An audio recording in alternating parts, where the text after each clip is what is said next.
Olá, meus irmãos que estão ligados aqui no HBcast. Mais uma vez, um prazer receber vocês aqui conosco, acompanhando esse bate-papo, que hoje vai ser muito interessante e vai ser para desmistificar muitas ideias. Estamos recebendo conosco aqui o senhor Edmilson, né, presbítero aqui da igreja, que vem falar para a gente, vem bater esse papo aqui com a gente sobre o homem como sacerdote do lar. Edmilson, muito obrigado. Que prazer, que alegria receber você aqui com a gente. João, alegria minha. É sempre um prazer bater um papo contigo, irmão, que eu tenho um carinho, um respeito muito grande. E esse é um desafio, né? O tema ele é muito atual. Nós estamos vivendo tempos que debater sobre esse assunto é muito importante. É muito importante. E a gente acha bacana isso da IPF, aqui da Igreja Presbiteriana de Fortaleza, está abrindo esse espaço para a gente poder refletir, pensar um pouco sobre essa responsabilidade masculina numa sociedade que anda se perdendo em alguns aspectos. E aí nós precisamos olhar um pouco para a palavra, aquilo que ela nos ensina, né, sobre essa responsabilidade da liderança do homem no lar, em onde quer que ele esteja, que ele seja aí um reflexo da obra de Deus, da vida de Cristo na vida dele. Muito bom, muito bom. Bom você ter puxado esse assunto, a questão da importância da gente ter falado isso. Muitas vezes o homem, muitas vezes ele tem uma certa dificuldade de se expor, de falar. Estou com dificuldade nessa área e tal. Então, justamente, essa é a ideia aqui, da gente chamar a atenção, e muitas vezes talvez que ele não esteja prestando atenção nisso. Mas o homem hoje, ele tem um papel, não só hoje, ele sempre teve um papel importantíssimo na liderança do lar, né? Não no sentido de oprimir, de jeito nenhum, né? Essa ideia de uma liderança opressora, ela é uma ideia deturpada, né? É uma liderança que de fato proteja, uma liderança que de fato venha pelo bem da família, né? E essa liderança, ela acaba sendo também espiritual, né? Não é só uma liderança no sentido de eu sustento a casa, eu tenho que pagar isso aqui, tenho que ensinar meus filhos. Não, mas essa liderança, ela acaba sendo espiritual, principalmente quando o homem é cristão, né? Quando ele se coloca como um homem cristão, essa liderança também é espiritual. Agora, você acredita que essa liderança ela reflete muito mais dentro do lar, ou seja, a liderança dele dentro do lar, ou de alguma forma essa liderança ela pode ter uma projeção que venha a transbordar para outros ambientes? Muitas vezes o homem ele lidera o próprio lar e não sabe da dimensão que a liderança dele pode tomar, né? Verdade, João. A repercussão do comportamento do homem dentro do lar, ela deve se expandir por todos os cantos que ele circula. E quando a gente fala de liderança, você sabe que aqui nós temos trabalhado aqui na igreja com o Ministério de Famílias. Eu, o presbítero Ângelo e as nossas esposas, a Carla e a Vládia, têm nos ajudado com isso. E às vezes nós vemos alguns homens um tanto intimidados no seu papel, na sua responsabilidade como liderança dentro do lar, e isso acaba refletindo, essa intimidação acaba sendo refletida às vezes na igreja. O que às vezes as igrejas, né, têm passado às vezes por problemas em conseguir lideranças masculinas. Mas nós precisamos olhar para a palavra de Deus, nós como cristãos reformados, que temos a palavra como a nossa regra de fé e prática, nós precisamos entender que todas as informações, todo o ensino e quem deu a liderança ao homem não foi os seus cursos de liderança, não foi a sociedade em si, mas foi o próprio Deus.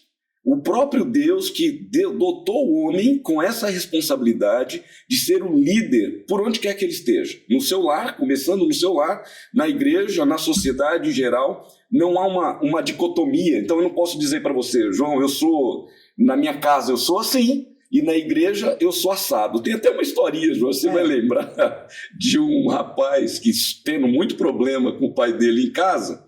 E o pai dele chegava na igreja, o homem era um cordeiro, né? Uma ovelhinha ali, manso, tranquilo, mas em casa ele era bravo, tratava mal a família, tratava mal a esposa, os filhos. E um dia esse menino falou assim, mãe, esse jovem virou para a mãe, bem que a gente podia morar na igreja, porque o pai lá é super gente boa, todo mundo gosta dele, ele trata a gente bem. Rapaz, olha, eu morro de medo, há um temor no meu coração, João, de um dia um filho meu fazer uma avaliação dessa. Eu olho para a palavra de Deus e nós não podemos trabalhar com essa dicotomia. O que eu sou dentro da minha casa, eu preciso ser na igreja, eu preciso ser no trabalho e eu preciso ser em todos os lugares. Isso perpassa por uma cosmovisão cristã. Quer dizer, a Bíblia, que é a nossa regra de fé e prática, ela que nos ensina os princípios básicos e elementares da fé sobre a verdadeira masculinidade, sobre a verdadeira liderança, eu digo que é o manual do Criador. Né? Então o Senhor criou a família, criou o homem, criou a mulher, e ele não deixou ao acaso. Ele deixou a sua palavra para instruir essa família, para instruir esse homem, essa mulher, a andar nos seus caminhos. Então ela é a nossa única regra de fé e prática. E eu sou gestor numa empresa. Então eu já sou líder também numa empresa, tenho lá uma equipe comigo. E, coincidentemente, o meu filho trabalha comigo. E o meu filho está na igreja comigo. Então imagine se em mim houvesse essa dicotomia, uma coisa em casa, outra coisa ali, outra coisa aqui. Não. Aquele Edmilson que é em casa, que procura absorver na palavra de Deus responsabilidades, verdadeiros ensinos sobre como liderar o seu lar, é o mesmo Edmilson que desta palavra extrai ensinamentos para liderar na empresa, é esse mesmo Edmilson que extrai da palavra de Deus ensinamentos para liderar na igreja, né? Então, tudo que nós devemos fazer, aquilo que Colossenses 3, 23, 24, fala, tudo quanto fizerdes, fazei como para o Senhor, e não para os homens, certos que receberei do Senhor a recompensa da herança, porque é Cristo Jesus que você está servindo. Então, quando eu estou trabalhando na minha casa, em formações, com os meus filhos, com a minha esposa, com a minha nora, é para a palavra que eu olho. Porque tudo que eu faço na minha gestão num todo, até da minha vida, eu preciso ter o entendimento que eu faço para a glória de Deus. Então, educar os meus filhos é para a glória de Deus. Amar a minha esposa, respeitá-la e honrá-la é para a glória de Deus. Ser um bom gestor na empresa em que eu atuo é para a glória de Deus. Ser um bom presbítero, se não sou, mas eu preciso ser para a glória de Deus. Trabalhar na classe de escola dominical, para a glória de Deus. Estar no ministério da família, para a glória de Deus. Tudo que fizermos é para a glória de Deus. Logo, essa liderança, ela se expande. Então, essa cosmovisão, né? Em todas as minhas decisões, eu olhar para a palavra e as minhas decisões serem bíblicas, mesmo quando eu não posso estar com a Bíblia aberta e ali trazendo um texto bíblico e trabalhando como na empresa, por exemplo, mas as minhas reações, as questões que são me levantadas, as demandas, elas precisam ser bíblicas. Eu não posso me furtar disso. E isso é que vai gerar nas outras pessoas essa observação que muitas vezes fala assim, escuta, você é crente, né? A paz que a Bíblia diz que excede a todo entendimento, ela precisa caminhar com o homem, com o líder, com o cristão nas suas reações, nas suas decisões, nas suas ações, no seu modo de viver, como lidar com a esposa, com os filhos. E aí a gente precisa entender que a liderança foi dada pelo próprio Deus ao homem. Lá no Éden, já começa lá no Gênesis, o Senhor criou todas as coisas e disse para o homem, dominai. Ele colocou Adão ali como gestor do jardim. Ali nascia a liderança masculina. E aí, nós precisamos entender que ela precisa perpetuar. Nós não podemos nos intimidar com algumas ideologias, sabe, João, que vêm assim com o propósito de cada vez mais minar essa liderança masculina, de trazer um afrouxamento aos homens, e é por isso que a gente vê muitos homens hoje se esquivando de uma liderança, porque infelizmente estão se deixando levar por ideologias mundanas e muitas satânicas, que infelizmente o afasta da sua verdadeira responsabilidade. Então, isso torna a família às vezes um pouco perdida. Quando o líder está perdido, a família está perdida. Então, nós homens precisamos observar esses princípios que estão na palavra de Deus para sermos líderes que glorifiquem a Deus em todas as áreas das nossas vidas, em todos os momentos. Você me deu um gancho interessante aqui, porque hoje em dia a gente vê realmente muitos homens fugindo dessa responsabilidade, né? Na realidade, no prático, é o quê? Homens muitas vezes, por exemplo, que chegaram aos 40 e tantos anos e não tem ainda uma perspectiva de sair de casa. né? Moram com os pais ainda, ou então que se casaram, mas ainda vive ali no videogame, ou então simplesmente, ó, eu trabalho e eu trago dinheiro para dentro de casa e pronto, cumpri o meu papel. Esse negócio de cuidar de filho é coisa de mulher, né? Até mesmo isso dá essa ideia errada do machismo dentro de casa, né? E o homem, o sacerdote do lar, ele está longe de ser isso, né? E de fato, por outro lado, vem essa questão que você colocou das ideologias também enfraquecendo o homem no sentido de falar, ó, você não tem esse direito de liderar. Quem disse que você é o líder? E começa a questionar isso muitas vezes, né? Como é que a gente pode ver assim o resultado dessa negligência toda? Você imagina como é que vai ficar assim uma sociedade, por exemplo, que está caminhando, se continuar caminhando para essa destruição, né? Essa autodestruição, talvez? Olha, meu irmão, as coisas não estão tão simples assim. É hora, e por isso que o HBcast veio em boa hora. É um tema para ser abordado, para despertar uma responsabilidade, sim, nesse aspecto da responsabilidade masculina dentro do lar, da liderança.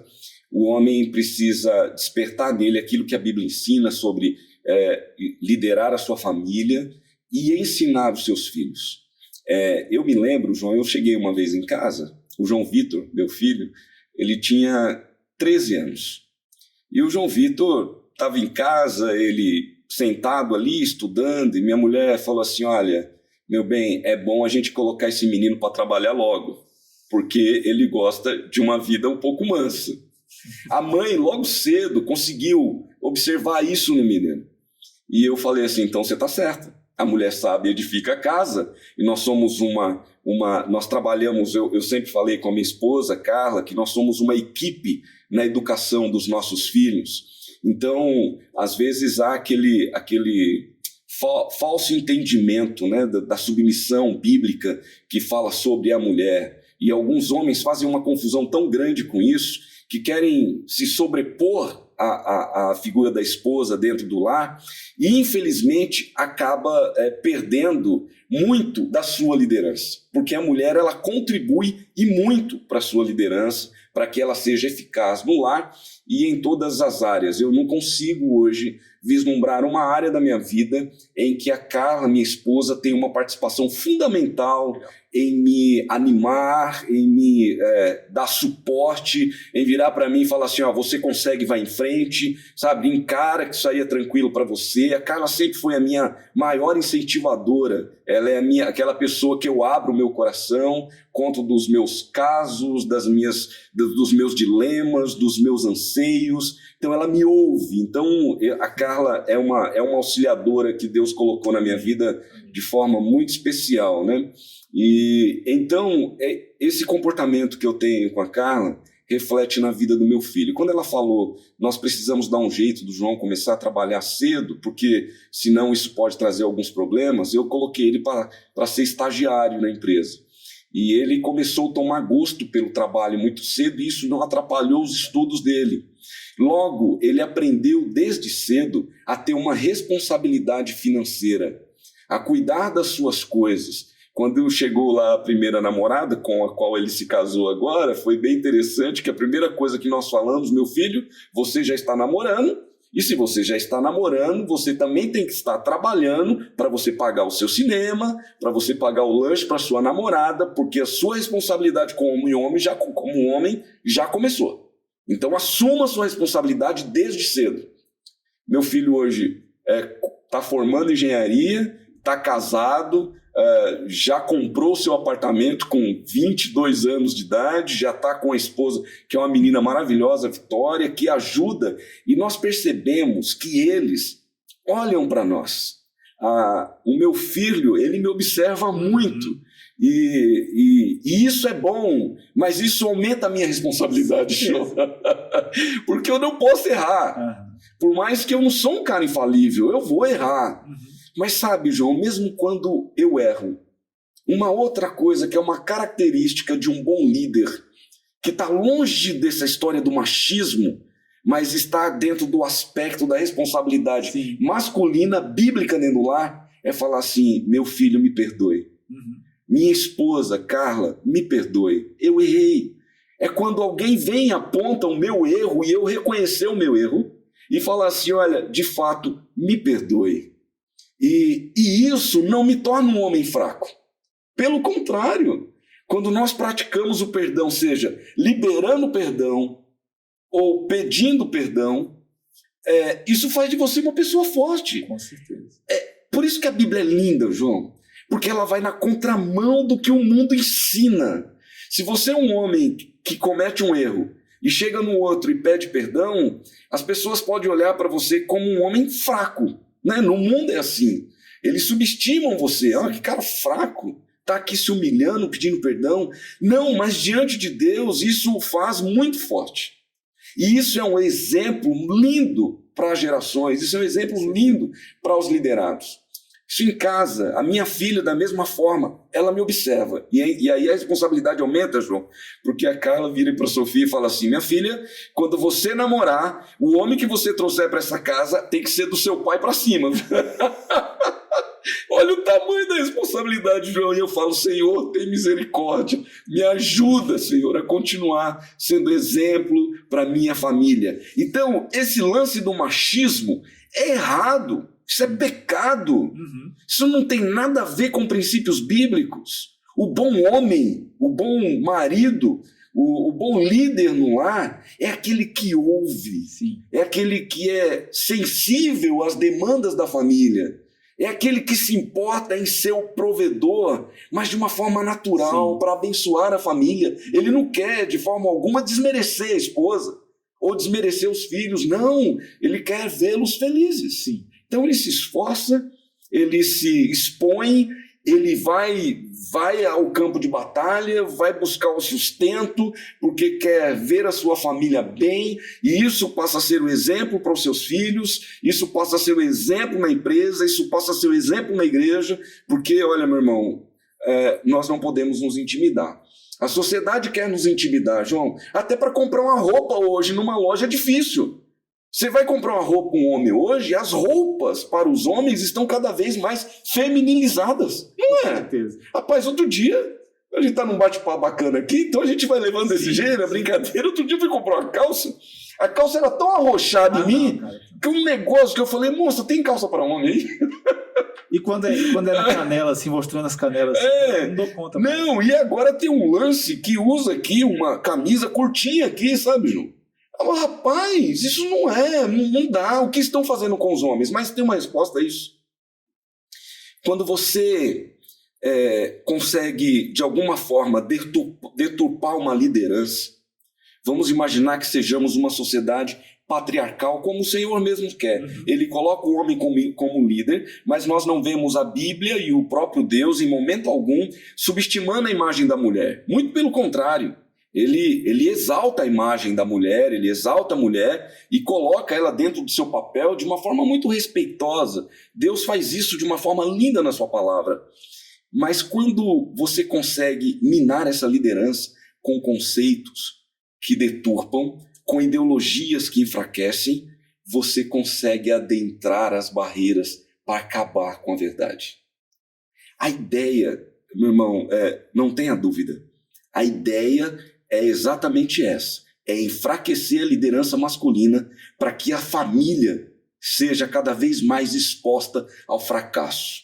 Se tem uma coisa, se tem duas instituições neste mundo, João, e para vocês que estão nos ouvindo, tem duas instituições neste mundo que o diabo, que está ao nosso derredor, rugindo como leão, pronto para nos devorar, quer destruir a família e a igreja. Se ele conseguir fazer isso, e ele começa pela liderança, meu irmão, a sociedade, ela acaba. Exatamente. E nós, como igreja, precisamos cuidar para que isso não aconteça, observando a palavra de Deus. Até mesmo porque se fere a liderança e fere no sentido de derrubar, essa família, essa igreja, essas instituições, elas estão expostas. Estão expostas. Vulneráveis. Estão expostas.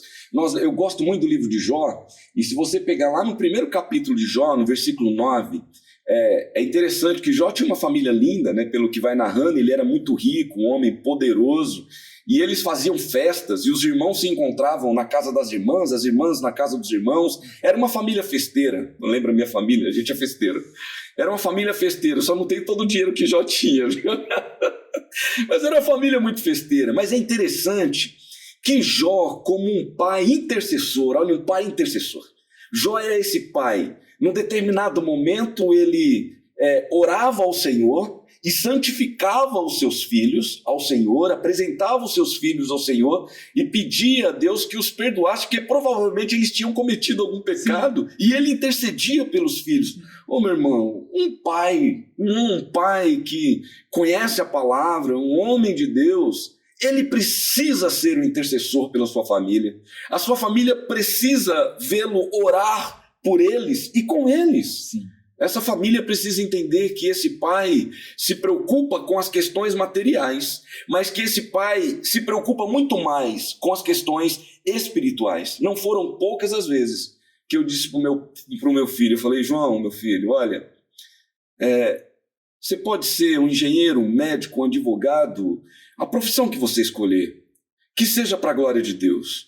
Mas, meu filho, nunca se esqueça que eu e sua mãe procuramos educá-lo nos caminhos do Senhor. Uhum. E desses caminhos não se desvie. Uhum. Porque você só vai conseguir ser bem-sucedido na vida se você seguir por esses caminhos.